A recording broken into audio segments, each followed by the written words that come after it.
Hi, I'm Nina Olson, and I teach at McPhail Center for Music in Minneapolis.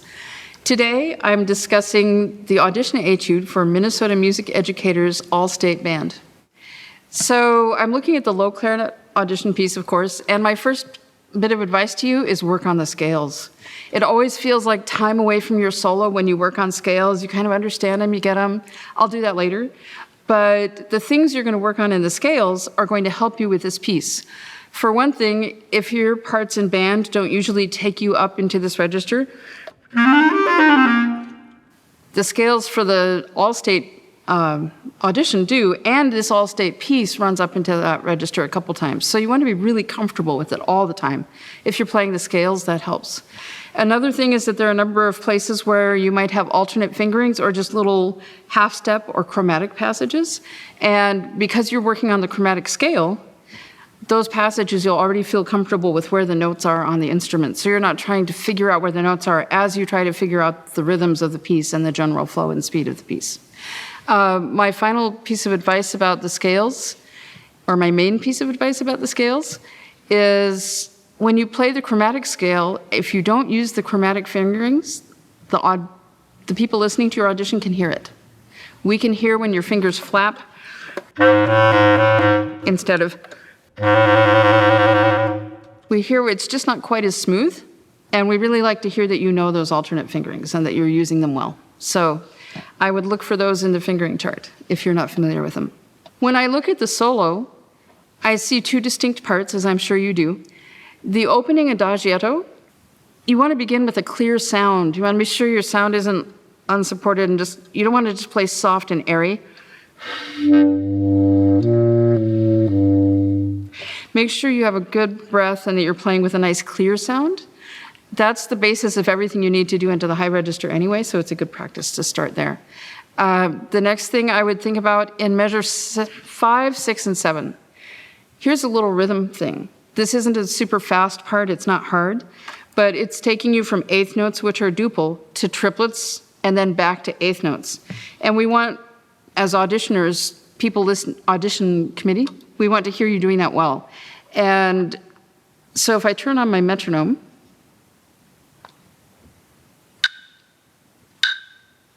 we want to hear bop, bop, bop, bop, bop, bop, bop, bop, bop, bop, bop, bop, bop, bop.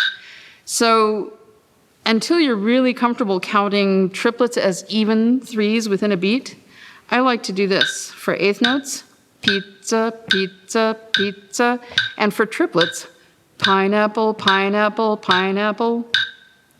So if I were to use syllables instead of actual counting numbers to work through the rhythm from measure 5, this is what I would give you from measure 5 to the downbeat of measure 8.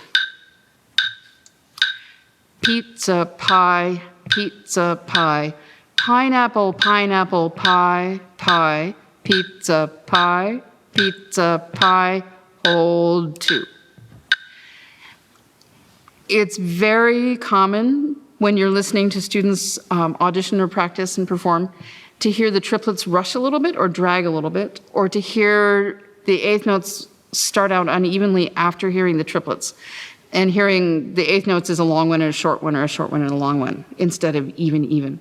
So work on creating a nice sense of duple versus triple, and that will apply to some of the things that are in the audition rubric. Another thing that I think of when I play this first movement is how to breathe and have it not interrupt the music.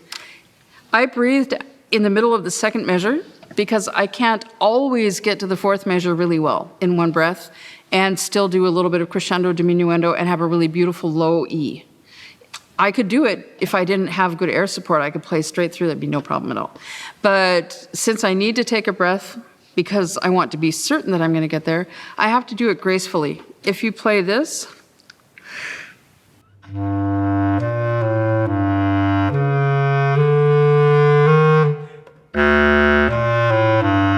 if you clip off the note that ends before the breath, if you come in too strong on the note after the breath, it's very obvious. If you do the opposite,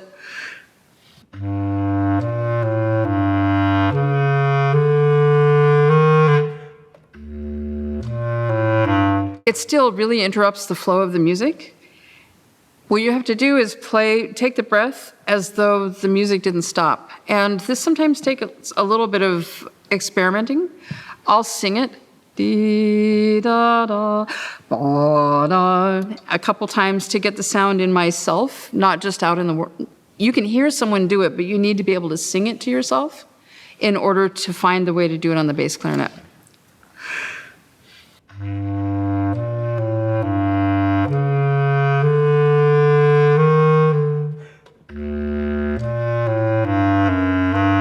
So you want to release gracefully and come back in gracefully, and that just it seems like that would be totally obvious, but it's kind of a physical skill, so be sure to practice that.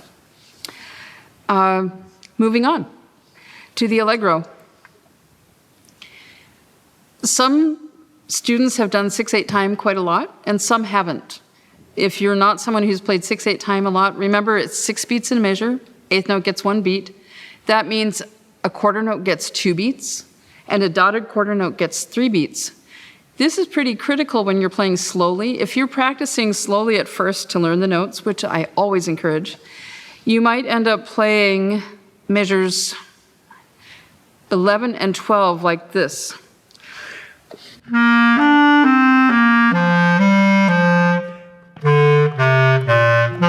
So I went right ahead to 13 without playing measure 12 for the full time. Proportion is everything in rhythm. The length of the eighth notes is 3 times as fast as the dotted quarter note, no matter what tempo you're going. So if I'm practicing slowly at measure 11, going through 12 and into 13,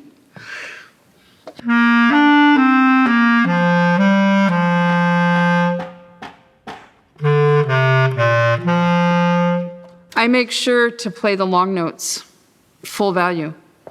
So it won't surprise you to know that as an impatient person, sometimes I just don't play through measure 12 when I'm going slower. I'll play measure 11.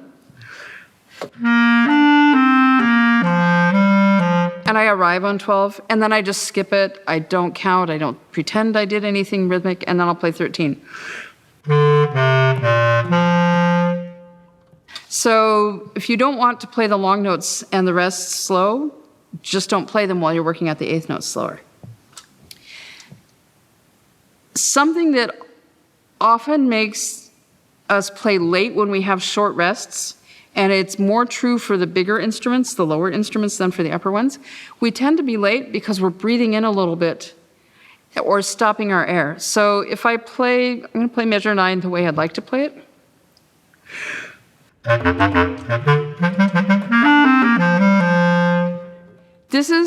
So I'm never stopping my air support, and the last eighth note of the measure after the rest comes out immediately. If I stop my air,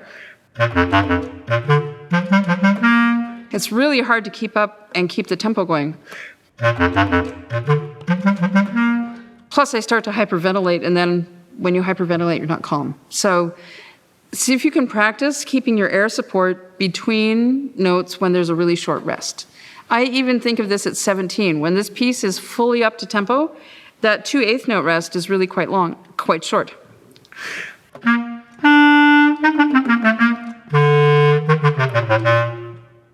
When you have a piece that has a lot of accidentals, and some are familiar and some are not, sometimes we kind of learn it with mistakes, and we're not sure, we don't know that we've learned in mistakes. So I would encourage you to listen for pattern from 25 to the end of 31. There's a pattern in the slurred notes.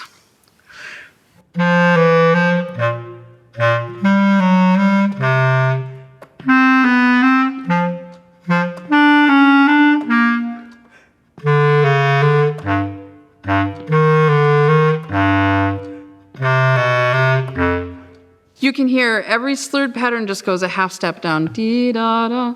So one note that's really commonly played incorrectly is D sharp. It's often played as C sharp. If I start at 27 and play 28 wrong, I think you'll hear it right away.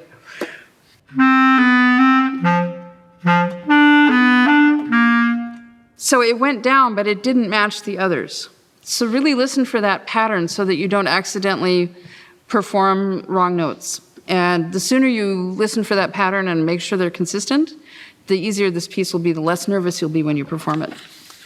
So a fingering note for measure 42. This is one of those chromatic fingerings I was thinking about. Measure 42 has a G flat. G flat is the same as F sharp. And the alternate fingering for F sharp is thumb F and the bottom two side keys right there. So that's what we really want there. And if you play that way, it sounds nicely smooth. If you play this, I was in time. There wasn't a big blip, but it just doesn't sound as smooth, and it's something that the people listening to your audition will pick up on. Plus, it just doesn't make the music present as well. There's a final challenge. It has to do with rhythm. It's in measure 45, and this is why the B section, the B ending was picked, is to challenge you on that. This rhythm deviates from the rhythm at measure 9 and 10, but it kind of looks the same if you don't pay attention. So this is 9 and 10, and the downbeat of 11. This is 45.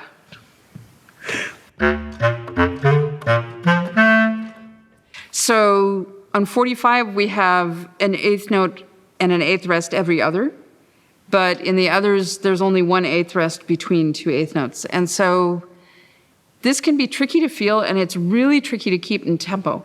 So what I like to do is practice it by filling in the rests. I'm going to play measure 45 the way I would practice it.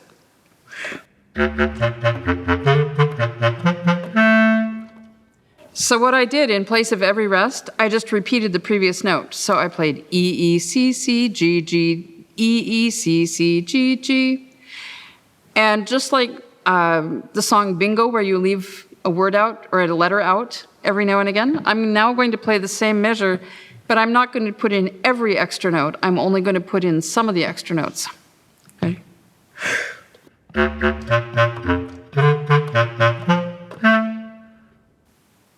So it's easier for me to feel if my rest is correct when I practice this way.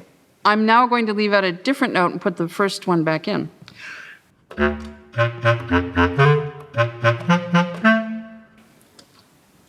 Leaving out the second note, putting the rest in right away. If I'm not correct with how that works, I'm going to catch that as I continue to play repeated eighth notes afterwards. So eventually, this exercise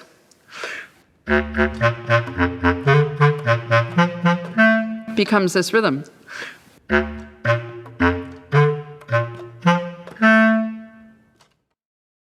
So I think if you finish on a really good note with great timing and really crisp response in measure 45 and 46, that will help your audition very much.